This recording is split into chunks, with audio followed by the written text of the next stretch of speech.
September 26th, 2019 meeting of the Select Board. We'll start with the Town Administrator reading the agenda. Thank you, Mr. Chair. First, we'll amend or approve the agenda, and then a period of public comment. And we have one recommendation to amend the agenda to remove consideration of sustainability coordinator job description and move that to October 10th. Then the first item under consent agenda is payroll warrant of one-day liquor licenses. There are 3 of those. Approval of minutes, August 15th, 2019. Next meeting dates, October 10th, October 24th, November 14th, December 5th, December 19th.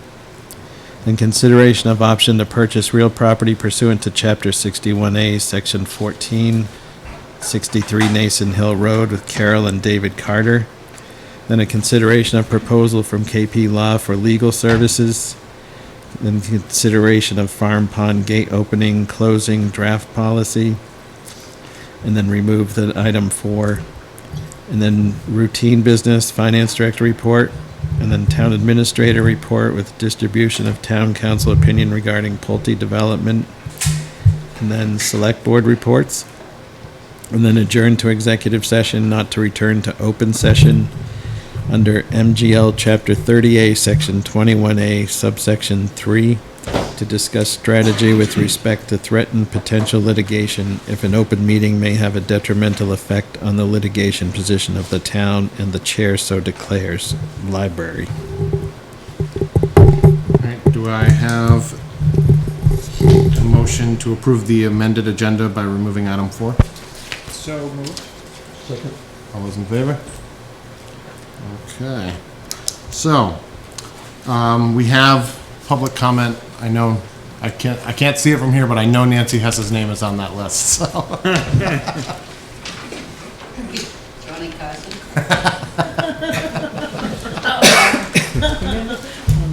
We've aged ourselves. Okay. I am here to tell you that the tax bills went out yesterday, and there are a couple of important things that are a little different this year. We prepared our stuffer before we knew whether or not tax bills could be due on November 1st. So the due date is not on here. It reads, the tax collector's office, in addition to its regular hours, Monday through Thursday, 8 a.m. to noon, will be open on the day taxes are due from 8 a.m. until 6 p.m., which is an extended time. That date is on the tax bill, but the difference is November 1st this year falls on a Friday. So we will be open on that Friday, and we will be open until 6 o'clock to collect taxes. And I know a lot of people don't read these, but there's a lot of important information on here about the fact that we don't take postmarks, the payment has to be in the office, and the check has to be good. It can't be post-dated.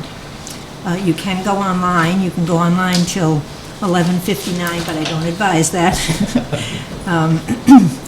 Because interest is significant when you're late.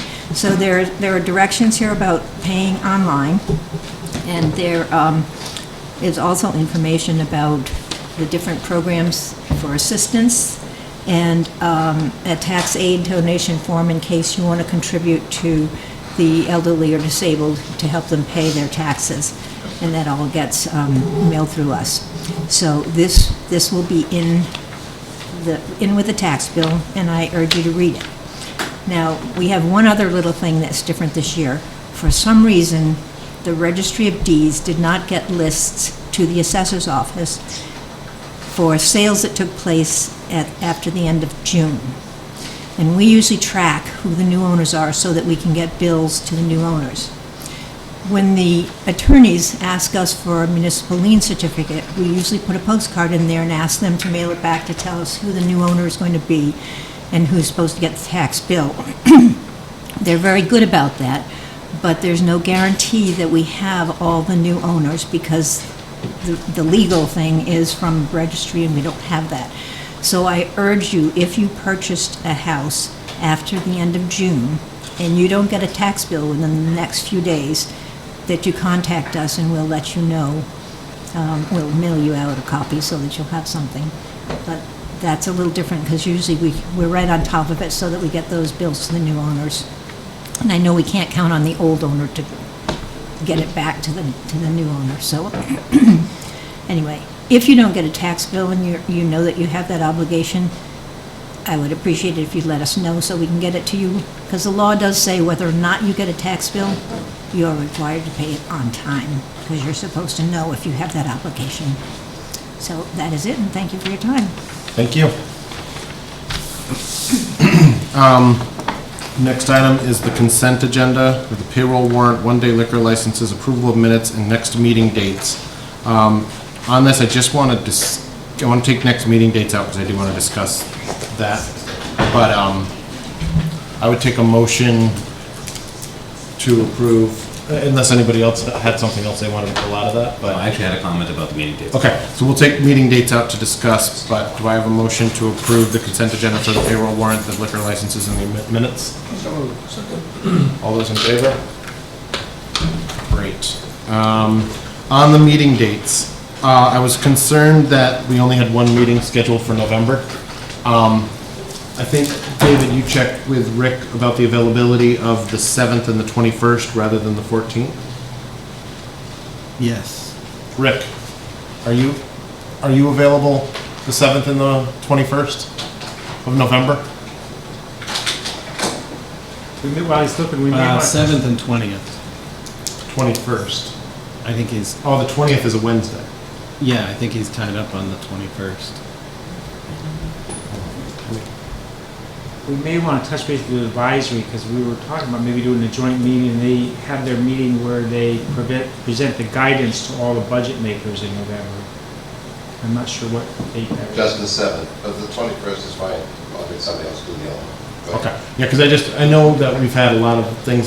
Tonight's not as busy of an agenda, but when we had our meeting last time, it was because we'd been a few weeks without a meeting, so I'd be concerned about only having one meeting in November. I think so, and like I said, with the advisory thing, if they're going to do Yeah, that. I can talk to Steve and figure See out what what he their plan figures out, is. because we could maybe have a joint meeting where they came to our meeting, and we'd have a joint meeting for an hour or something. So is the proposal to eliminate the 14th? Eliminate the And 14th, add the 7th and the 21st? 7th and the, what did you say? Actually, I Did think you're say thinking 21st. 21st. Yeah, I said to get somebody else to Okay. cover. So that keeps it on the Thursdays and every other week, and I think that gives us a good regular schedule to get through the end of the calendar year. Which one's not 14th and 24th, it's 7th. Oh, 7th and the 21st, yes. Town council requested if we could start at 6 PM on October 10th. For an executive session, correct? Yeah. I'm okay with that. Does anybody else? What date? October 10th, our next meeting. Yeah. I'm good with that. Okay.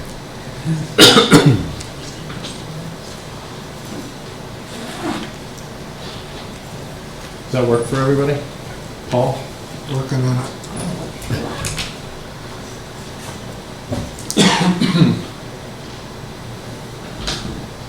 Sure. Okay. So, take a motion to approve the next meeting dates as October 10th, October 24th, November 7th, November 21st, December 5th, and December 19th. So moved. Second. All those in favor? Great. Thank you. George, what time will you be serving dinner on the 10th? There's a great little pizza place right across. I recommend stopping there on your way. I may be out of town the 24th, I'll send you a note. Okay. Yeah, and I have a wedding a couple days later, so the 24th may not be problematic. Okay. Well, we'll move on. I gotta actually start signing these things, but, if you guys want to start first. and then, Yeah, sure. If you want to do this. There's 3 in total, I think, right? There's 3 of the liquor licenses, that's a payroll warrant. The next item on the agenda is the consideration of an option to purchase real property pursuant to Chapter 61A, Section 14. This is related to a property on located at 63 Mason Hill Road. It appears in the packet that we have that Conservation voted that this is not a parcel that they'd be interested in. Land Acquisition voted to take no action, and the Planning Board is recommending that the town not purchase the property. Here, Eric. So, it seems pretty clear. So we had a practice, I'm sorry to always sound and bring back memories, but we had a practice of, we have a right under this chapter 61A to assign the right to purchase to other organizations, particularly nonprofit organizations. So way back when, we had a practice of whenever we got these, we would send them to see if there was any interest, not only in town boards, which is what we've done here, but also things like the trustees of the reservation, Yeah. rural land. There was a whole bunch of, we had, this is like 10, 15 years ago, we had developed a mailing list of people that we would send it to see if there was anybody else who would be interested and had the money and the interest. And if that was the case, we have the right to vote to assign it to them, and they can then proceed at their own expense. But rather than just putting it back, like, I guess if we don't want to buy it and the other town boards don't want to buy it, putting it back on the tax rolls for the owner that's requesting this, I mean, rather than going to a not-profit, I think there's a lot of open, there's a lot of open space. This is a small parcel that, it seems to me, should, the owners want to pay the back taxes on it and have it be a property that could be taxed higher. I don't see why. Yeah. So I don't know if anyone knows, but I actually sit on the Land Acquisition Committee. We had a special meeting to address this. We actually invited George Fisk, who actually is on the Rural Land Foundation. He had no interest in it. We score properties, large parcels, on now doing 10 to 20 acres, and we've already done 20 acres and above, and actually determine how well they rank for rural character and recreational. And this just doesn't have that. We just didn't believe that this would have that use. So even if you were to defer, if you were to assign someone else to purchase this, it just wouldn't have that value. It wouldn't stand up anywhere from environmental to rural character to recreational potential to any other potential for the town. So we felt strongly. Again, George Fisk was there. He does that by the Rural Land Foundation, and he had no interest as well. Yeah, and the They look at non-residential. watershed too, they look at environmental issues and watershed issues and all that kind of stuff. Sorry, Chuck, I interrupted you. No, I was just to say, the non-residential part of this is only 6 acres, but I like Paul's suggestion. Who knows, the trustees or Rural Land Foundation would be interested, but I think, give them a shot. I would. Rural Land is not. They give that. I'm just saying, One member. based of on Rural the Land. need, I think that makes sense if it's a parcel that's bordering some town land. This is a parcel that's completely surrounded by residential parcels, and I just think, why hold it up any longer for these owners if they want to pay the town the $14,000 in taxes and How do we communicate with other communities? There's no central body though, right? You have to go to each one of them? Well, that's what we did. We developed a mailing list and we'd mail it to them.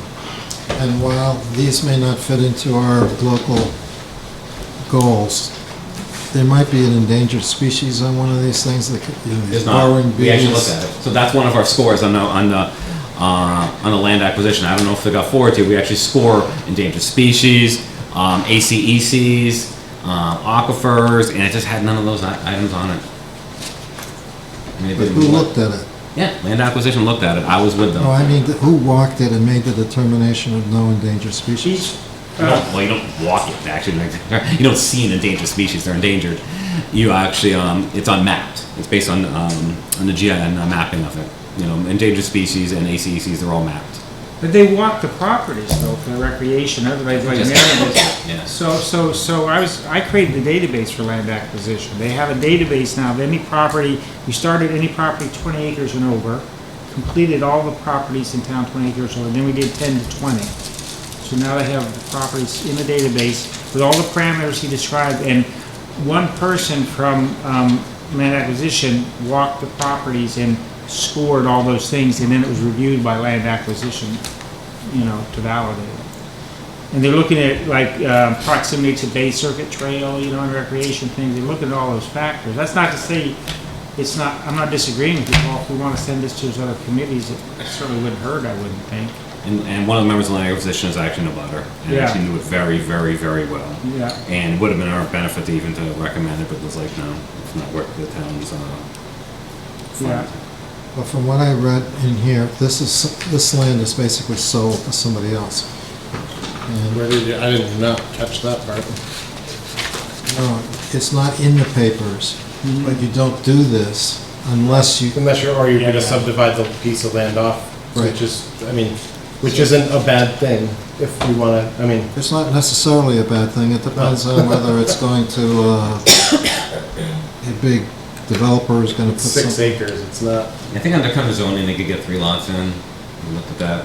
Yeah, I've Don't read the quote thing, me on I that. read the thing from the Yeah. planning board. Gino has a whole thing in here about the fact that I think in that area town you could get potentially one more lot on it. Pretty rocky, I think. Yeah, it is, it's a pasture. It's, I know, right, I know the property. Didn't they raise those, The Belty belted cows? Galloways. Belty cows? Belted Galloways. Yeah. Yeah. To give people a sense of what the payback on the taxes, this represents the 61A credit for 2, 4, 5 years. So it's a little under 3,000 a year. Right, so it's $14,300, about $14,346.46 is Right. what they would pay in back taxes. And then also considering going forward, it's now gonna be a residential property without the chapter 61, so the tax rate on that parcel will be higher Yeah. going forward. $3,000 more per year. Yeah, exactly. And if they, Well, if it's a house Like on they it. sell if there is a Yeah. buyer. Yeah, and if they, and if, yeah, if they Put a develop house on half of it, it's gonna be a lot more in taxes, to be quite honest. So I would take a motion to, with the select I would board make a motion that the select board vote to notify the property owner that the town is not exercising its right to purchase 63 Nason Hill Road. to, yeah, Yeah, I'll second that. do we have any further discussion? If not, then all those in favor? Opposed? And I do like Paul's suggestion I that, do like that, yeah, I think for Particularly if for it's the right kind of parcel, that 10 makes, acres or- that makes a lot of sense. or a sensitive area, Right. Yeah. if it's abutting, I Absolutely. think we can apply some And I think judgment. we should have that ready, like you said, for rural land. We did that, just with one little tweak on what you just said. We did it for everything because we didn't feel we were in a position to make those judgments, and we felt there was no downside in doing it. We have 120 days. Property owners usually expect that there's going to be an extended period of time. This is the first I've seen of it, so I doubt that this has been 120 days. So we're probably acting quicker than we normally.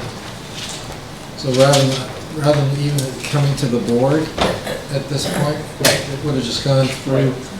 So David and Diane, I guess if we could, the next time we have one of these, we could plan on sending it before we vote on it and have it not only go before all the boards that it went before, also have it And rural land. rural land and trustees Trustees of of the reservation. reservation.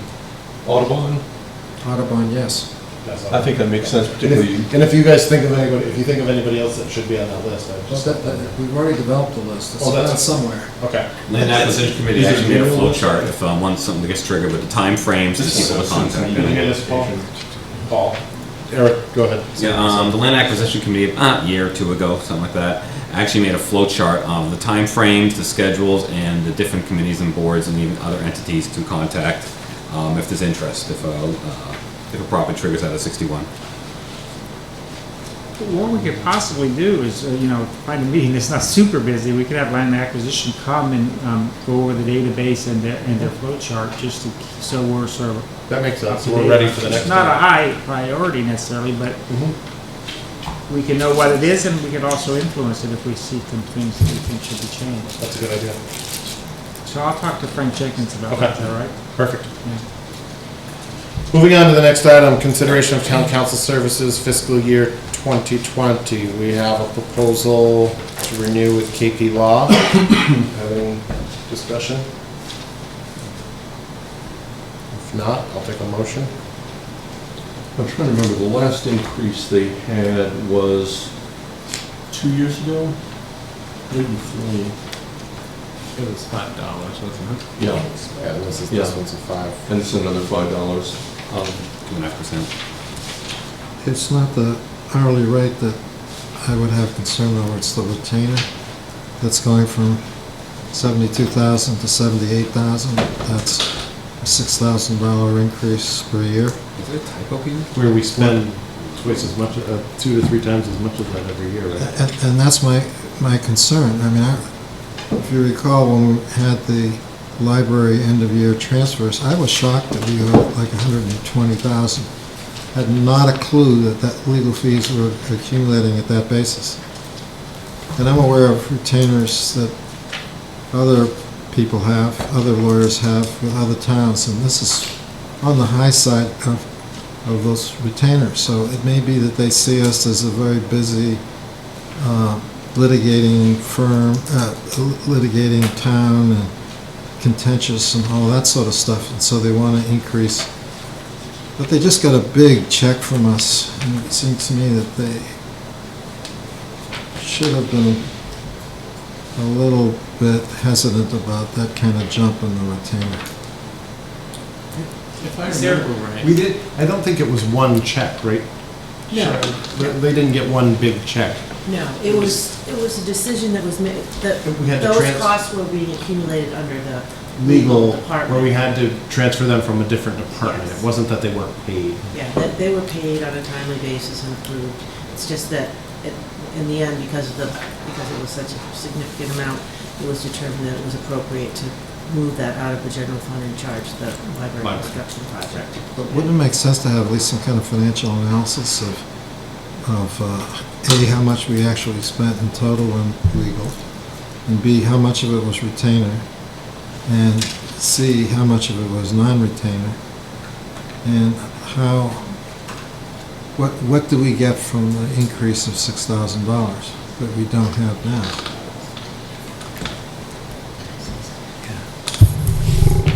I spoke to Darren, asked me to put him on the agenda for November because he wants to give the board, actually an executive session, an update on all the litigations regarding the town. So I think at that point, maybe you might want to talk to him. So I did plug him in for, now we're going to have to change the date because we moved our meeting dates, but he is planning on coming in an executive session in November to discuss that. I think that's a good idea, because that's my question is what's charged to retainer versus what's an extra cost, because there may be specialist lawyers like some of our construction ones that aren't under the retainer, I don't know. Well, do we have a scope of services, which actually states what's under the retainer? All I have is a letter is to renew the contract. Yeah. Do you have the actual contract? Maybe we should, well, we should see something, or like Paul said, maybe there's some analysis, Sharon, that between now and our next meeting, you could do that shows what was paid through the retainer versus. I was just gonna add that I don't think they standard K&P proposal includes a retainer. We had asked them to do the retainer. Well, maybe let's see some more, I think Paul's right on this. Let's see some more in-depth analysis of this and talk to Darren before we approve it. Because I bet you if we approve the jump in hourly rate, they're not going to fire us and walk away. So we don't have to take everything that's presented to us and say, yes, we could negotiate a little bit. That's not a bad idea. I think in the past, Barbara at San Andre used to give us a calculation of how many hours were covered under the retainer. So why don't we ask Darren to provide us with that? I think she did do that, I remember that. Yeah, I think I remember that from advisory, we saw that. Yep. One thing about that big transfer too is that included not just KP, that was that Chris Petrini guy Petrini, from yeah. Framingham that worked in the library, so that was in the transfer to the library budget. I don't remember that one. Yeah, Petrini was like 11. It wasn't all KP. 11.8, yeah. Well, with a population of 4,200 times 1,000 per person would be 420,000 if I do my math right. And I bet you if we look at all the fees that we paid last year to everybody, we're probably pretty close to having every man, woman, and child in this town paying $1,000 for a lawyer. It seems a little aggressive for us to sit back and say, let's give them an increase on top of. I think it's $100. 4.2 million, it's 1,000 Yeah. times 42, $200. $100. We need to segregate the library because we're spending that money hopefully to get some recovery from the lawsuit. So that's different than hiring the attorneys to work on, you know, a union contract or negotiating this irregular. So that's why we need to break I'm just down. speaking as a lawyer. If I had a client that was paying me $400,000 a year versus No, I get it, a I client get that's paying me $100,000 a year, it. Yeah, for the one that's paying 400, I'm not sure I would go there and say, I want a $6,000 increase on a 70,000 item. That's like 8%. yeah. It's not, it may or may not be an increase. In other words, they're asking for an increase to retainer, but if we're already spending, you know, a couple $100,000 with them, it's not really like an increased cost to us. It's an increased guarantee, but we're already gonna be spending more than that anyway. I'll take a look So at it it. may not increase the cost to the town to have the retainer be higher. Well, that's why I think we I'm not need disagreeing with you. we though. need to understand how this retainer Yeah, works. Well, that's what we're gonna get by the next, for the Yeah. next meeting. The most retainers that I am familiar with is, you get paid that dollar amount, whether the lawyer spends $1 million or he spends no dollars, Right. it's just guaranteed money.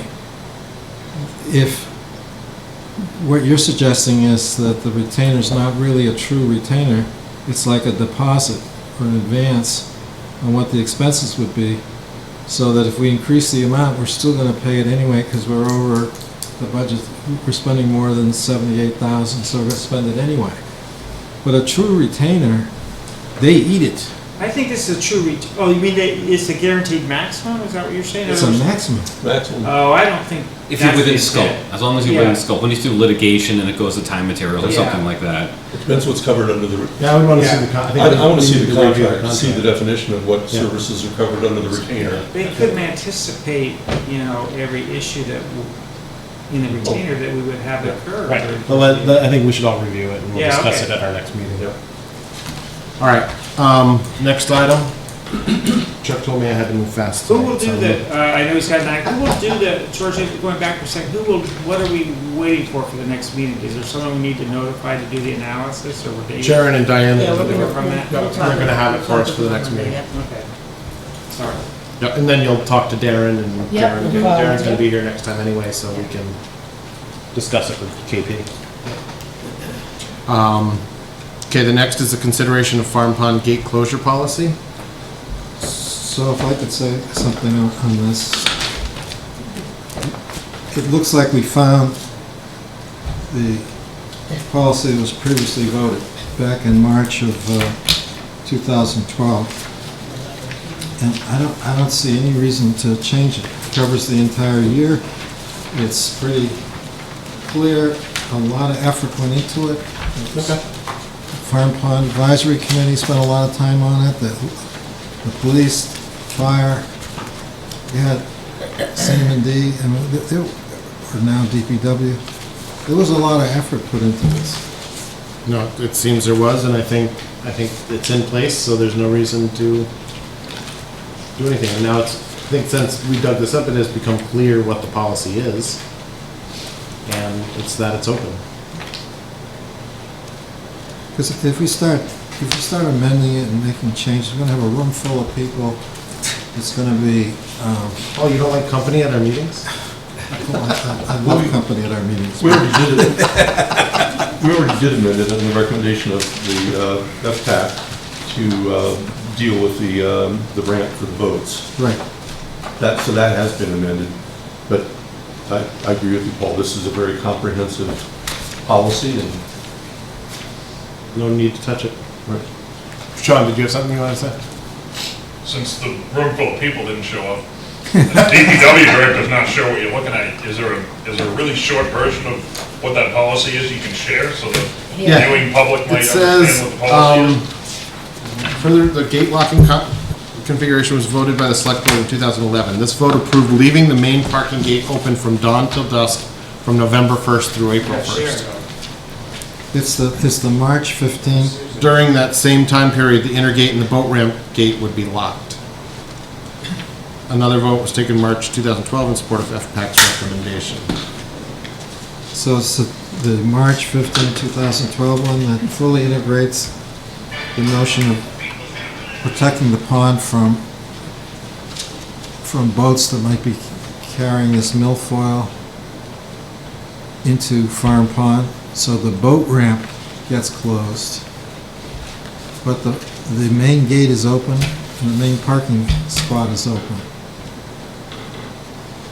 The debate back then was about what do we do about the handicap parking spot that's right down near the water. And I think that's been addressed in these. There's one nuance, but I don't think we could have it in there, that there's people taking their boats out. So even though right now the boat ramp's supposed to be closed, there are people whose boats, because I swim there every day, they're still in the water, so they'll have to get their boats out at some point. There's probably, I don't know, I swam tonight, probably 12, 15 boats still in the water. It should be open until November 1. Well, and if it's the yacht club boats, then they have a key to the gate Yeah. anyway, I so. think they have most of theirs out, but not all of them. Yeah. They So have that's- 3 that are still there. Yeah, okay. I remember the boats do have moorings at the yacht club. Yeah. I know they have a key to the gate themselves, so they can kind of come and go. Right. Suzie, do you have a question? Yeah, where is that policy located, should somebody want to find it? Or could it be put on to the Farm Ponds webpage so people can actually read the policy? Great idea. Yeah. Yeah, excellent idea. Diane, great can you idea. have Jeannie or Yeah. add that to the? Thank you. Thank you. All right, so I don't think we have to take any motions or anything on that since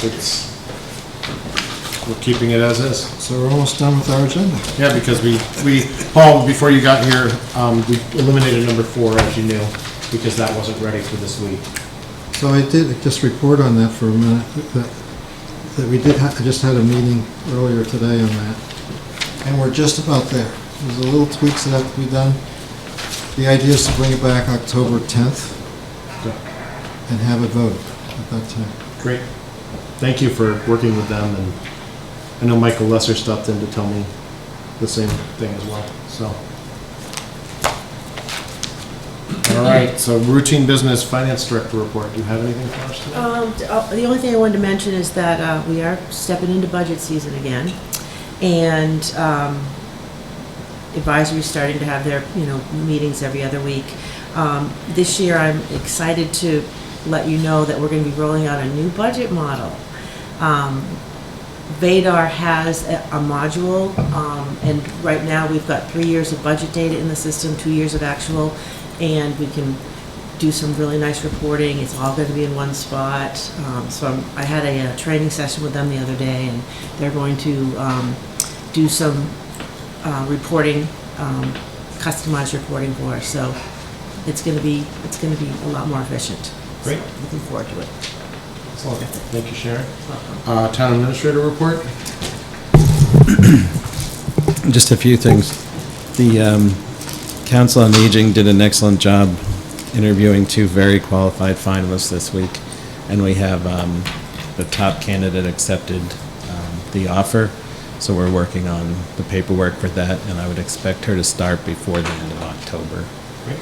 So that's wrapping up. Will there be any overlap? If it wasn't Karen, Jewel going to stay till? Karen is October 15th. There might be a little bit.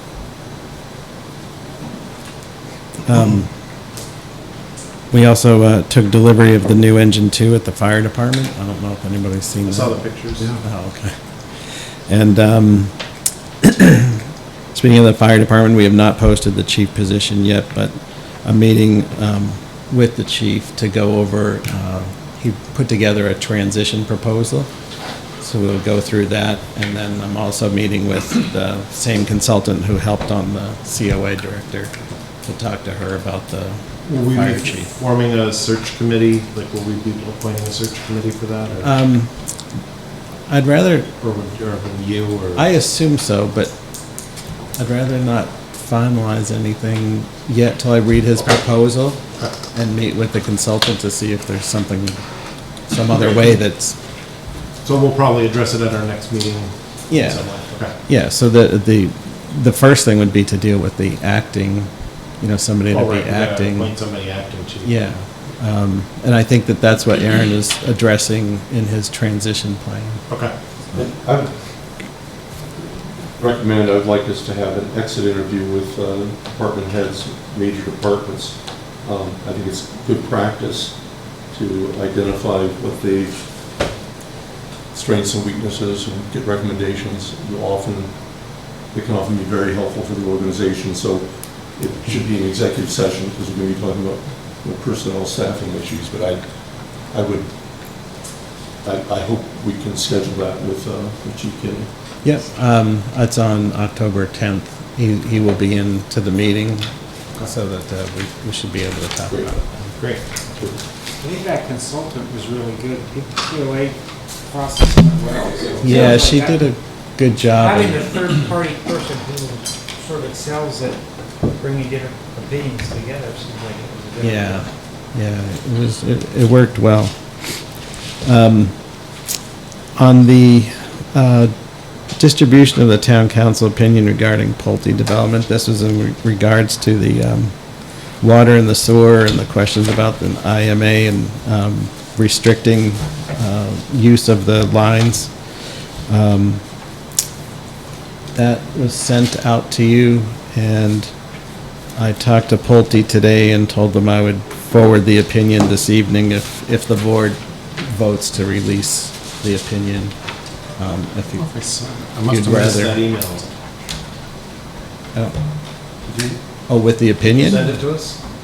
Yeah. I'm sorry, I must have. I skim read it. It looks like there's some, it's not a definitive opinion yet as far as assessment. No, and that's why I was going to say that, after talking to Pulte and reading that opinion, I think there are other questions that come up, that the best course would be to have some sort of summit of all the parties getting together in one room with our attorney to see what questions really do need to be addressed, and if those other communities have a desire to even go in some of those directions, because they may not. Well, and then the next question on the Pulte thing is, have you made any progress on scheduling something with Natick? They're having, they're kind of putting the date towards the end of October into November, and it's kind of a long time to. Sean said he didn't wait. want them doing any of the work after November, right? Right. After November 1st. So, Could end up being a big, long delay and right. delay So, that project on Coolidge a lot longer I again. think this legal opinion may also, he wrote, in addition to the opinion, his plan, he just described, he sent us an email on that too. So So- he's got the whole proposal. so we're trying. Correct, David, that you Yes. put a whole plan together, which I thought was excellent. Yeah. So we're trying to move the meeting forward, but they have a town meeting, special town meeting, Yeah. that's kind of sucking up the oxygen in the room. So we'll keep trying that, but I've also been told that we might be getting something in writing as a response sooner. Okay. So I would turn that over as soon as, if we do get something. Okay. Um, Do you have anything else? That's all I have. Well, the one thing here is, you're asking us whether you should send this to Pulte tonight. I sort of feel like it's not ready if we haven't I reviewed it. need to review it. Yeah, I think we reached a consensus informally just by listening to everybody. Yeah. Yes. Just sit on this for the time. Sit on it for. Okay. Yeah. Okay. Select board reports, I know you have one. Yeah. Should I go ahead? Go ahead. Yeah, the library, we'll have the executive session later, but Paul, this is to your point of having some news on the library. As I mentioned last time, the library website has, they call it FAQs, they have an update once a month. So next week, they're going to post the September update. So there will be an update for the town to view on the library website. In terms of recent developments, we're very, very close on the masonry. It looks like we've got an agreement to take the masonry down and to completely replace it all. Under protest, but still to be undertaken by the contractors to do that. So the masonry contract. That is progress because it's Huge, holding up. it's huge. It's So huge. the masonry contractor has agreed to do the work on, as I say, under protest, not just protest to us, but protest to several parties, and this will all be subject to the legal issues. We made 3 concessions to make it easier. One is we found a brick that's very, very close to the original specified one, but is widely available, whereas the original one was kind of a special custom order, which would have added much time to the schedule. So we took one that's, very, very close, not noticeably different, and much more readily available. Turns out it's also cheaper. And then we eliminated the corbels, which are kind of a raised surface on the brick wall, which was to simplify the installation process, and it felt like it didn't detract from the appearance. It was acceptable.